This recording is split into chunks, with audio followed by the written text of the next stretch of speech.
दबंग 2 movie का एक dialogue बार बार जहन में आ रहा है। यहाँ गवाह भी हम हैं, वकील भी हम हैं और जज भी हम। अमेरिका बहादुर भी गवाह भी खुद बन जाता है, वकील भी खुद बन जाता है और जज भी खुद बन के फैसला भी सुना देता है। इन पे नारकोटिक्स का और टेररिज्म का इल्ज़ाम लगाया है अमेरिका ने। फिर दुनिया में ये कहा जा रहा है कि ये जो अमेरिका ने कार्रवाई की है वो इस वजह से की है क्योंकि बहुत ज़्यादा तेल है वेनेजुएला के पास। टोटल एस्टिमेटेड मिलिट्री पर्सनल वो 3,37,000 की फ़ौज है वेनेजुएला की। तो इतनी बड़ी फ़ौज के होते हुए अमेरिका का आना और इतनी आसानी से प्रेसिडेंट को पकड़ के ले जाना चाहते एक घंटे में, ये कोई अवामी दोस्त लीडर नहीं थे। इन पे करप्शन के चार्जेस थे। इलेक्शन के बारे में इनके कहा जाता है कि रिग्ड इलेक्शन था। पर अगर रिग्ड इलेक्शन की बुनियाद पे किसी की मुखालफत करनी है तो फिर तो जो पाकिस्तान में भी 2024 में इलेक्शन हुआ है वो शदीद तरीन रिग्ड इलेक्शन था। पाकिस्तान की रजीम भी जब अमेरिका के इंटरेस्ट को प्रोटेक्ट करना छोड़ देगी तो अमेरिका वैसे ही पाकिस्तान की रजीम पर भी सारे इल्ज़ामात लगाएगा, हमारी करंट रजीम पर भी। चाइना के जो स्पेशल एनवॉय हैं वो सिर्फ चंद घंटे पहले वेनेजुएला के इस प्रेसिडेंट के साथ मिले थे, जिसको उसी दिन चंद घंटे बाद कैप्चर कर लिया गया। कि अमेरिका ने ये भी पैगाम दे दिया पूरी दुनिया को कि चाइना आपको प्रोटेक्ट नहीं कर सकेगा। ये तकरीबन 125 साल हो गया है कि अमेरिका यही करता आ रहा है।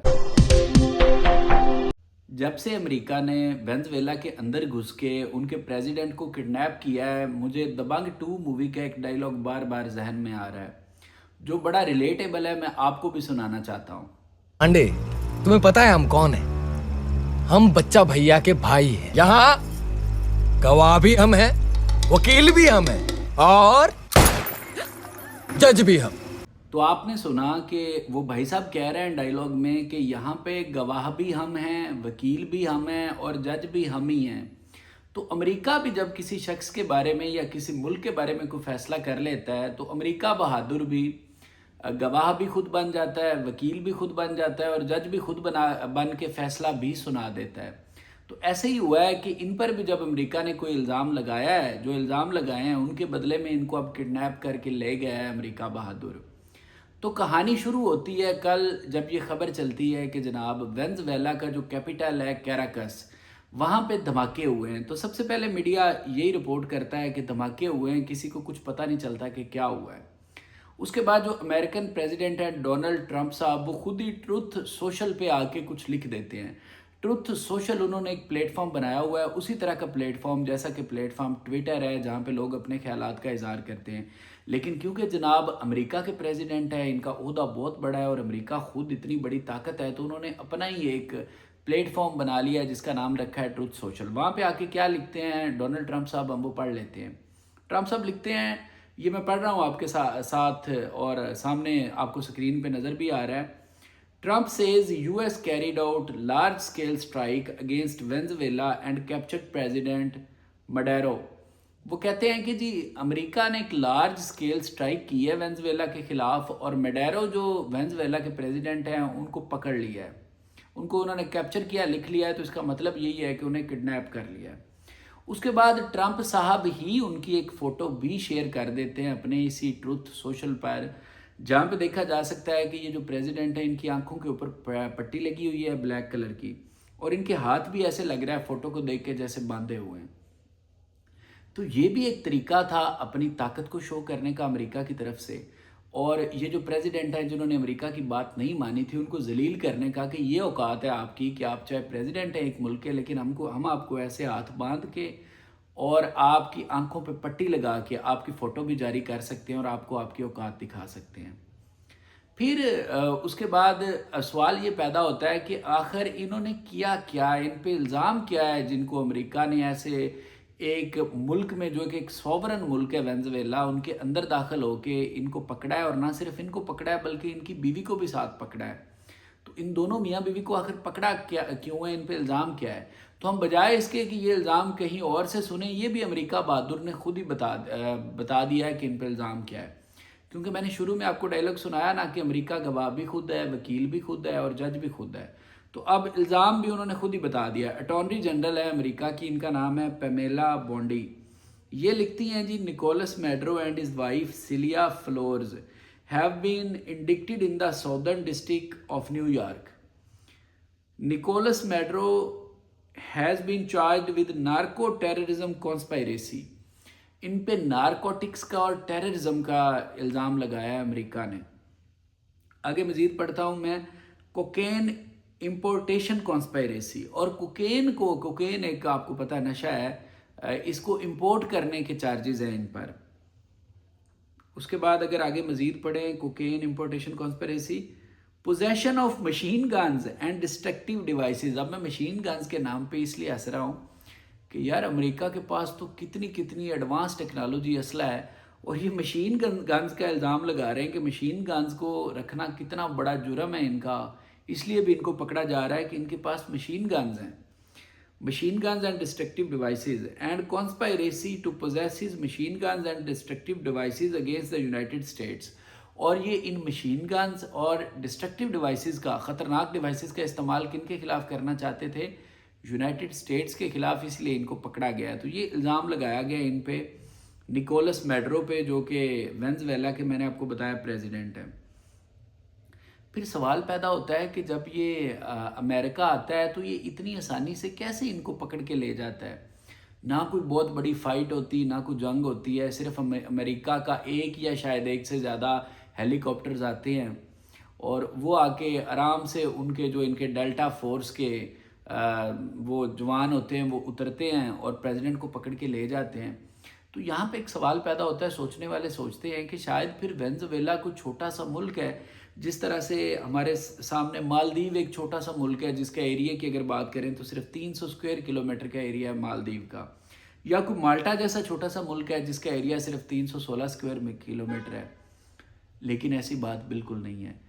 मैं आपको बताता चलूँ कि वेनेजुएला पाकिस्तान से बड़ा मुल्क है। अगर वेनेजुएला के हम एरिया की बात करें तो वेनेजुएला का एरिया है 9,16,445 स्क्वायर किलोमीटर्स, लाखों स्क्वायर किलोमीटर्स में एरिया है वेनेजुएला का। एक अच्छा खासा बड़ा मुल्क है वेनेजुएला, और जैसे मैं बता चुका हूँ पाकिस्तान से बड़ा मुल्क है वेनेजुएला।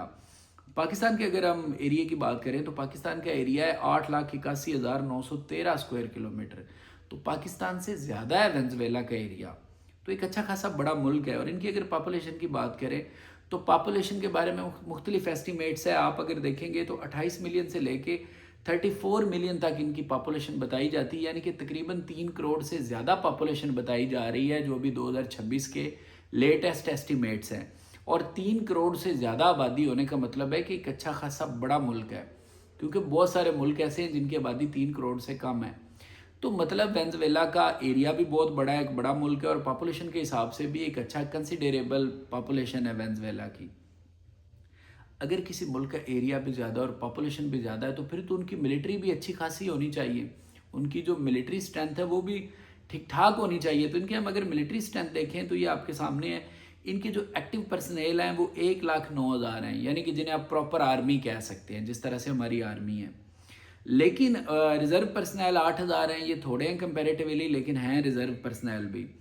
पैरामिलिट्री अगर फोर्सेस की बात करें, पैरामिलिट्री फोर्सेस का मतलब होता है, थोड़ा सा आपको समझा दूं, जिस तरह से हमारी रेंजर्स है या हमारी एफसी है, एफसी बलूचिस्तान में काम कर रही है और केपी में भी शायद एफसी की पोस्ट हैं। तो जिस तरह से रेंजर्स और एफसी है ना, तो रेंजर्स भी बाकायदा एक तरह की मिलिट्री है ना, वो 2,20,000 की है। कुल मिला के अगर इन तीनों को ऐड कर दें, एक्टिव पर्सनल, रिजर्व पर्सनल और पैरामिलिट्री, तो जो है ना टोटल एस्टिमेटेड मिलिट्री पर्सनल वो 3,37,000 की फ़ौज है वेनेजुएला की। अब देखिए 3,37,000 की फ़ौज एक बहुत बड़ी फ़ौज है, कोई छोटा नंबर नहीं है 3,37,000 का। तो इतनी बड़ी फ़ौज के होते हुए अमेरिका का आना और इतनी आसानी से प्रेसिडेंट को पकड़ के ले जाना चाहते 1 घंटे में, इसका क्या मतलब है? इसके 2 बड़े मतलब निकलते हैं। एक मतलब तो इसका ये निकलता है कि ये जो अमेरिका इतनी आसानी से आया है और इनके हेलीकॉप्टर्स देखे जा सकते हैं, इनके जंगी जहाज़ों से लोग उतरे हैं और इनको पकड़ के ले गए हैं प्रेसिडेंट को। इसका एक मतलब तो ये है कि ये जो वेनेजुएला की मिलिट्री है ना, ये टेक्नोलॉजी के लिहाज से इतनी एडवांस ही नहीं थी कि अमेरिका का मुकाबला कर पाए। मतलब इनके पास एक मिलिट्री ज़रूर है, लेकिन इनके पास कोई टेक्नोलॉजिकल एडवांसमेंट ही नहीं है कि अमेरिका जैसे एक जदीद तरीन मुल्क का मुकाबला कर सके। पहला मतलब तो ये निकलता है। लेकिन दूसरा मतलब जो इससे ज़्यादा बिलीवेबल है वो ये है जनाब कि ये जो मिलिट्री थी ना वेनेजुएला की, इनके जनरल अमेरिका के साथ अंदर से मिले हुए थे, इसीलिए वो आराम से आए, पकड़ के ले गए और इतनी बड़ी मिलिट्री देखती रह गई है। तो दूसरा मतलब ये निकलता है इस बात का। اب تھوڑا سا اگر ہم دیکھ لیں کہ یہ جو نکولس میڈرو ہیں یہ ہے کون جن کو پکڑ کے لے گیا ہے امریکہ، تو جناب ان کے بارے میں آپ کو بتاتا چلوں کہ یہ تیسری بار پریزیڈنٹ الیکٹ ہوئے ہیں۔ 2013 میں ہوگو شیوس جو اس سے پہلے پریزیڈنٹ تھے، وہ 1999 میں پریزیڈنٹ بنے تھے اور انہوں نے ایک بڑا لمبا عرصہ گزارا تھا، تقریباً 14 سال کا۔ 2013 میں ان کو کینسر ہوتی ہے، وہ ایک سوشلسٹ تھے اور پریزیڈنٹ تھے، تو ان کی ڈیتھ کے بعد یہ پریزیڈنٹ بنتے ہیں اور یہ تیسری بار ابھی 2024 میں جب الیکشن ہوئے تو یہ پریزیڈنٹ بنے ہیں، یہ جو نکولس میڈرو ہیں۔ پھر میں آپ کو بتا چکا ہوں کہ یہ جو ہوگو شیوس ہیں، یہ فوٹو بھی میں نے لگا دی، اس میں اگر آپ دیکھیں گے یہ ڈان جو پاکستانی نیوز پیپر ہے انہوں نے یہ فوٹو پبلش کی ہے اور لکھا بھی ہے ساتھ کہ ہی campaigned for Chavez's release from prison and became a fervent supporter of his leftist agenda. تو یہ لیفٹسٹ کے لیڈر تھے ہوگو شیوز، اور یہ بھی لیفٹسٹ کے لیڈر تھے یہ جو میڈرو صاحب تھے، اور یہ کن کے سپورٹر تھے اور بعد میں کن کے ماننے والے بنے؟ شیوز کے۔ تو جناب ڈان اخبار نے ایک اور خبر لگائی ہے، یہ شیوز کے ساتھ جو ان کی ایسوسیشن تھی نکولس میڈرو کی، تو یہ دوبارہ سے آپ اگر سیکنڈ پیراگراف میں دیکھیں گے تو اس کو میں پڑھ دیتا ہوں۔ ان 2012 شیوز نیمڈ ہم as his hand picked successor and Maduro was narrowly elected president in 2013 following his death۔ یعنی کہ 2012 میں شیوز نے باقاعدہ، ہوگو شیوز نے جو کہ اس وقت پریزیڈنٹ تھے، نکولس میڈرو کو اپنا سکسیسر یعنی کہ نشین مقرر کیا، اور پھر یہ 2013 میں ایک نیرو مارجن کے ساتھ جیت کے پریزیڈنٹ بن گئے۔ پھر اگر ہم ان کی بات کر لیں کہ کیا یہ کوئی بڑے عوامی دوست لیڈر تھے، ان کی بڑی زبردست گورننس تھی وہاں پہ اور بڑے زبردست اقدامات تھے، تو ایسا بالکل نہیں ہے۔ یہ کوئی عوامی دوست لیڈر نہیں تھے، ان پہ کرپشن کے چارجز تھے۔ الیکشن کے بارے میں ان کے کہا جاتا ہے کہ ریگڈ الیکشن تھا، جو 2024 والا الیکشن ہوا وہ کہا جاتا ہے کہ ریگڈ الیکشن تھا۔ لیکن یہاں پہ پھر ایک بڑی انٹرسٹنگ ڈیبیٹ شروع ہوتی ہے کہ اگر امریکہ صرف اس بنیاد پر کارروائی کرے کہ کسی شخص نے کسی ملک میں الیکشن ریگ کیا ہے اور عوام کے ساتھ زیادتی کی ہے، تو پھر تو کئی ممالک ہیں جن کے خلاف امریکہ کو کارروائی کرنی پڑ جائے گی، اور اگر ریگڈ الیکشن کی بنیاد پہ کسی کی مخالفت کرنی ہے تو پھر تو جو پاکستان میں بھی 2024 میں الیکشن ہوا ہے وہ شدید ترین ریگڈ الیکشن تھا۔ ہر قسم کی ریگنگ کی گئی 8 فروری 2024 کو جو الیکشن ہوا پاکستان میں۔ اگر ہم پری پول ریگنگ سے شروع ہو جائیں تو پہلے کورٹ کو ساتھ ملا کے ریگنگ کی گئی کہ ایک پولیٹیکل پارٹی جس کا نام پاکستان تحریک انصاف ہے، ان سے ان کا سائن یعنی کہ ان کا انتخابی نشان تک چھین لیا گیا۔ ان کے لوگوں نے ایسے ہر ان کے کینڈیڈیٹ نے الگ ایک سائن پہ الیکشن لڑا، کسی نے جوتے پہ الیکشن لڑا، کسی نے چھتری پہ الیکشن لڑا، کسی نے ٹوپی پہ الیکشن لڑا، تو اس طرح کے سائنس پہ الیکشن لڑنا پڑا۔ تو پری پول ریگنگ جیسے میں بتا رہا ہوں کورٹ کو ساتھ ملا کے کی گئی۔ پھر ان کے لوگوں کو نومینیشن پیپر سائن نہیں کرنے دیے گئے، بہت سارے ان کے ایسے کینڈیڈیٹس تھے جن کو نااہل قرار دے دیا گیا الیکشن سے پہلے، تو یہ پری پول ریگنگ تھی۔ پھر الیکشن ڈے والے دن شدید ترین ریگنگ تھی۔ پھر جب اس ساری ریگنگ کے باوجود بھی وہ پولیٹیکل پارٹی جیت رہی تھی تو پھر پوسٹ الیکشن ریگنگ کی گئی، اور جس شخص کا 30,000 ووٹ تھا اس کا 1,30,000 کر دیا گیا، اور پی ٹی آئی کا جو بندہ 1 لاکھ کی لیڈ سے جیت رہا تھا اسے ہروا دیا گیا۔ تو میں بتا رہا ہوں کہ اگر ریگنگ کی بنیاد پہ کسی رجیم کے خلاف ہونا ہے تو پھر تو امریکہ کو جو پاکستان میں رجیم بیٹھی ہوئی ہے اس کے بھی بہت زیادہ خلاف ہونا چاہیے تھا، لیکن امریکہ تو ان کی تعریفیں کرتا نہیں مرتا۔ تو یہاں سے جیسے میں نے کہا نا کہ بڑی انٹرسٹنگ ڈیبیٹ شروع ہوتی ہے، تو یہاں سے پھر پتہ چلتا ہے کہ امریکہ کو تب تک کوئی فرق نہیں پڑتا جب تک کوئی رجیم ان کے انٹرسٹ کے خلاف نہ جائے۔ جب کوئی بھی رجیم ان کے انٹرسٹ کے خلاف کام کرے گی پھر امریکہ کو ان کی ہر ایک برائی یاد آ جائے گی، پھر امریکہ ان کو کہے گا کہ آپ نے تو ریگنگ کی ہے، آپ نے تو انسانی حقوق کی پامالی کی ہے، آپ نے تو کرپشن کی ہے، آپ نے تو یہ کیا یہ کیا یہ کیا، یعنی اس کے تمام گناہ امریکہ کو تب یاد آئیں گے جب کوئی بھی رجیم امریکہ کے انٹرسٹ کو پروٹیکٹ نہیں کرتی۔ اگر کوئی رجیم امریکہ کے انٹرسٹ کو پروٹیکٹ کرتی ہے جیسے پاکستان کی موجودہ رجیم کر رہی ہے، تو پھر امریکہ ان کے گیت گاتا رہے گا اور ان کی تعریف کرتا رہے گا۔ پاکستان کی رجیم بھی جب امریکہ کے انٹرسٹ کو پروٹیکٹ کرنا چھوڑ دے گی تو امریکہ ویسے ہی پاکستان کی رجیم پر بھی سارے الزامات لگائے گا، ہماری کرنٹ رجیم پر بھی۔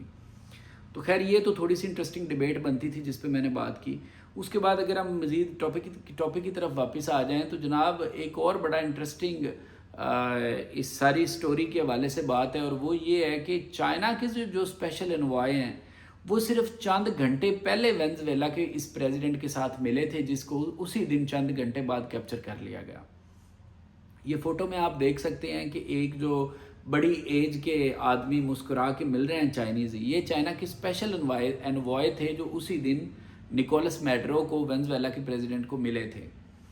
تو مطلب اس بات سے بھی امریکہ کو مسئلہ تھا کہ وینزویلا کی قربت بہت زیادہ تھی چائنا کے ساتھ اور امریکہ کے ساتھ نہیں تھی۔ تو اگر اسی حوالے سے ہم دیکھ لیں کہ چائنا کا قرضہ بھی بہت زیادہ تھا وینزویلا پہ۔ یہ ایک لسٹ ہے most indebted countries to China in Latin America, کہ لیٹن امریکہ بر اعظم کے کون سے وہ ملک ہیں جن پر سب سے زیادہ قرضہ ہے۔ تو آپ دیکھیں گے ٹاپ پہ لکھا ہوا ہے وینزویلا، جن پہ $60 بلین کا قرضہ ہے چائنا کا۔ برازیل پہ چائنا کا $31 بلین کا قرضہ ہے۔ ایکویڈر ایک ملک ہے جس پہ $18.2 بلین کا قرضہ ہے۔ پھر ارجنٹینا آ جاتا ہے جس پہ $17 بلین کا قرضہ ہے۔ تو یہ 4 لیٹن امریکہ بر اعظم کے وہ ملک ہیں جن پہ زیادہ قرضہ ہے چائنا کا، اور ان میں بھی وینزویلا ٹاپ پہ ہے۔ تو یہ جو چائنا سے قربت اور چائنا کی اتنے زیادہ قرض اور انویسٹمنٹ تھی نا وینزویلا میں، یہ بھی امریکہ کو بہت زیادہ چبھ رہی تھی۔ پھر یہاں پہ چائنا کا ذکر آیا تو ایک اور بات بھی دوبارہ سے ہمارے ذہن میں آئی کہ امریکہ نے یہ بھی پیغام دے دیا پوری دنیا کو کہ چائنا آپ کو پروٹیکٹ نہیں کر سکے گا۔ اب یہاں پہ کچھ لوگ، میں نے بھی لوگ سنے اپنی ویڈیو بنانے سے پہلے، لوگ کچھ تعویلیں دے رہے تھے کہ چائنا سے تو بہت دور ہے وینزویلا اور امریکہ کے بڑا قریب ہے۔ تو آپ دیکھیں جب افغانستان میں آ کے امریکہ کارروائی کرتا رہا ہے تو افغانستان کا تو بارڈر ملتا ہے چائنا کے ساتھ، امریکہ کہاں پہ بیٹھا ہوا تھا، لیکن وہ آ کے افغانستان میں کرتا رہا کارروائیاں، کتنے سال افغانستان پہ قبضہ کیے رکھا ہے امریکہ نے۔ تو یہ بات بھی ہمیں ماننا پڑے گی، یہ بھی ایک ٹروتھ ہے، ایک ریالٹی ہے کہ امریکہ کی جو ملٹری کیپیبلٹیز ہیں نا وہ دنیا میں ٹاپ پہ ہیں۔ کوئی بھی دنیا کا ملک ان کا مقابلہ نہیں کر سکتا آج کے دن تک، یا کم سے کم اسٹیبلش یہی ہے کہ کوئی بھی ملک مقابلہ نہیں کر سکا۔ اگر کل کو چائنا ان کا مقابلہ کرے گا تو ہمیں پتہ چل جائے گا، لیکن ٹل ڈیٹ امریکہ کی جو ملٹری کیپیبلٹیز ہیں ان کا کوئی دنیا میں مقابلہ نہیں ہے۔ وہ جہاں پہ جاتے ہیں جا کے کارروائی کرتے ہیں، اور چائنا رشیا کا جتنا بھی گٹھ جوڑ ہے وہ بچا نہیں سکتے، اپنے کسی بھی الائے کو بچا نہیں سکے۔ پہلے آپ دیکھیں شام میں بھی جو رشیا ہے وہ بچا نہیں سکا بشار الاسد کو، کتنے سال بچائے رکھا، لیکن امریکہ نے اینڈ پہ وہاں پہ بھی اپنی رجیم لے آیا امریکہ۔ ایجپٹ میں امریکہ اپنی رجیم لے آیا، اب یہ دیکھیں وینزویلا میں امریکہ اپنی رجیم لے آیا، اور بہت ساری مثالیں ہیں۔ یہ 3 مثالیں میں نے آپ کو دے دی جو وقتی طور پہ میرے ذہن میں آئی ہیں۔ اب آ جاتا ہے سوال کہ واٹ نیکسٹ، اب وینزویلا کا کیا بنے گا، کون چلائے گا وینزویلا؟ تو اس بات کا جواب بھی ٹرمپ صاحب نے خود ہی دے دیا ہے۔ Trump says US will run Venezuela until safe transition following Maduro's capture۔ وہ کہتے ہیں کہ جب تک سیف ٹرانزیشن نہیں ہو جاتی، یعنی کہ جب تک امریکہ کے انٹرسٹ کی رجیم نہیں آ جاتی وینزویلا میں، اس کا مطلب تو یہی نکلتا ہے نا، تب تک US ہی چلائے گا وینزویلا کو۔ اور اس کا انہوں نے آگے ایک حل کیا نکالا ہے، انہوں نے جناب ڈیلسی روڈریگز وینزویلا کی نائب صدر ہیں، ان کو انہوں نے کہا ہے، ٹرمپ صاحب کہتے ہیں کہ ہمارے آفیشلز کی ان سے بات ہو گئی ہے اور ان کو ہم نے کہا ہے کہ آپ حکومت سنبھالیں۔ اور انٹرسٹنگلی جو وینزویلا کی کورٹ ہے انہوں نے بھی انہی کو کہا ہے ڈیلسی روڈریگز کو کہ آپ حکومت سنبھالیں۔ تو مطلب لگتا یہی ہے کہ جیسے کورٹ کا بھی کچھ نہ کچھ کنیکشن ہے امریکہ کے ساتھ، کیونکہ امریکہ جب کسی ملک میں جاتا ہے تو اتنا زیادہ پینیٹریٹ کر جاتا ہے کہ جنرلز کو اپنے ہاتھ میں کر لیتا ہے، کورٹ کو اپنے ہاتھ میں کر لیتا ہے، اور پورا سسٹم اپنے ہاتھ میں رکھتا ہے۔ تو جس کو امریکہ نے کہا ہے آپ سنبھالیں، اسی کو کورٹ نے بھی کہا ہے کہ آپ جناب سنبھالیں۔ تو ابھی ڈیلسی روڈریگز کو وقتی طور پہ پریزیڈنٹ بنا دیا گیا ہے، اور امریکہ کہہ رہا ہے کہ ہماری ان سے بات ہوگی، وہ کہہ رہی ہیں کہ جیسے آپ کہیں گے ویسے میں کروں گی۔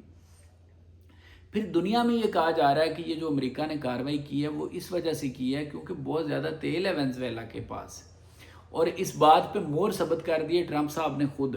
انہوں نے کہا ہے باقاعدہ، وہ کہتے ہیں کہ ہم جناب یہ جو وینزویلا کا تیل ہے نا اسے یوز کریں گے، اور امریکن کا جو خرچہ آئے گا اس کاسٹ کو ریمبرس کریں گے، اپنے خرچے کو پورا کریں گے۔ کیسے؟ وینزویلا کے تیل کو استعمال کر کے۔ یہ بھی ٹرمپ خود کہہ رہے ہیں، وہ اوپنلی کہہ رہے ہیں کہ ہم وینزویلا کے تیل کو استعمال کریں گے، تو الزام لگانے کی ضرورت ہی نہیں ہے جب وہ خود مان رہے ہیں۔ پھر اگر آخر میں بالکل آخر میں آپ کو بتاتا چلوں، کئی لوگ کہہ رہے ہیں کہ شاید یہ دنیا میں کوئی امریکہ نے پہلی بار کیا ہے ہسٹری میں، تو ایسا نہیں ہے۔ یہ تقریباً 125 سال ہو گیا ہے کہ امریکہ یہی کرتا آ رہا ہے۔ آج 125 سال بعد بھی امریکہ نے وہی کیا ہے جو 125 سال پہلے کیا تھا۔ تو میں 125 سال پہلے کی بات کر رہا ہوں، تو 1901 میں ایمیلیو एगियोनाल्डो थे फिलिपाइंस के, जिनको ये हेड ऑफ स्टेट थे, जिनको अमेरिका ने कैप्चर किया था। फिर उसके बाद जनाब मैनुअल नोरेगा, ये पनामा के हेड ऑफ स्टेट थे, जिनको 1990 में अमेरिका ने कैप्चर किया था। फिर 2003 में सद्दाम हुसैन इराक के हेड ऑफ स्टेट थे, जिनको अमेरिका ने कैप्चर किया था। और अब ये 2026 में वेनेजुएला के हेड ऑफ स्टेट निकोलस मैडुरो को अमेरिका ने कैप्चर किया है। तो ये बहुत लंबी दास्तान है अमेरिका की, और 125 साल से तो मैं बता रहा हूँ कि अमेरिका ये साबित कर रहा है कि सबसे बड़ा चौधरी 125 साल बाद भी मैं हूँ। ना चाइना है, ना रशिया है, बल्कि अमेरिका बहादुर ही सबसे बड़ा चौधरी है।